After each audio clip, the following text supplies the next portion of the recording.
D'autres types d'éléments sont disponibles pour créer des formulaires. Ce sont les boutons radio que nous allons voir immédiatement. Nous allons donc créer un petit paragraphe qui proposera à l'utilisateur de sélectionner la configuration de barrette mémoire RAM pour l'achat d'un ordinateur par exemple. Donc nous allons écrire sélectionner votre configuration. Très bien. Et nous allons ajouter un paragraphe avec un label avec par exemple 8 Go de RAM. Nous allons mettre donc un input. Pour faire un bouton radio, il faut mettre un input qui est donc de type radio. Et le name, nous allons l'appeler config pour configuration. Là, exceptionnellement, sur cet input de type radio, il faut rentrer la value parce que la value ne sera pas saisie par l'utilisateur, c'est-à-dire qu'il va juste cocher sur des boutons radio, donc il faut forcément renvoyer une valeur prédéterminée qui ira s'enregistrer dans la base de données ou dans l'email qui enverra la commande, par exemple.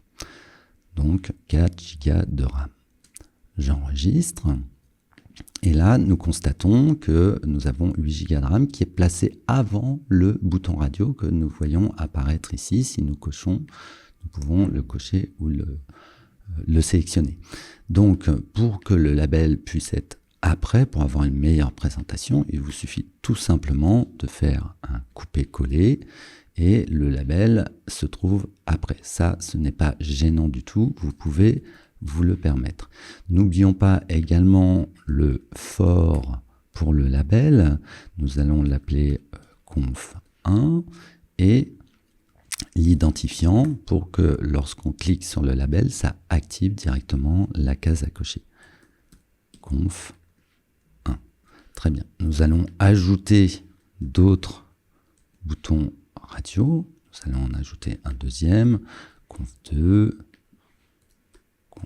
De radio, son name, et nous allons mettre par exemple 8 Go. Nous avons déjà mis 8 Go de RAM, je me suis trompé au-dessus, donc c'était tout simplement 8 Go et en dessous, au-dessus c'est 4 Go, voilà.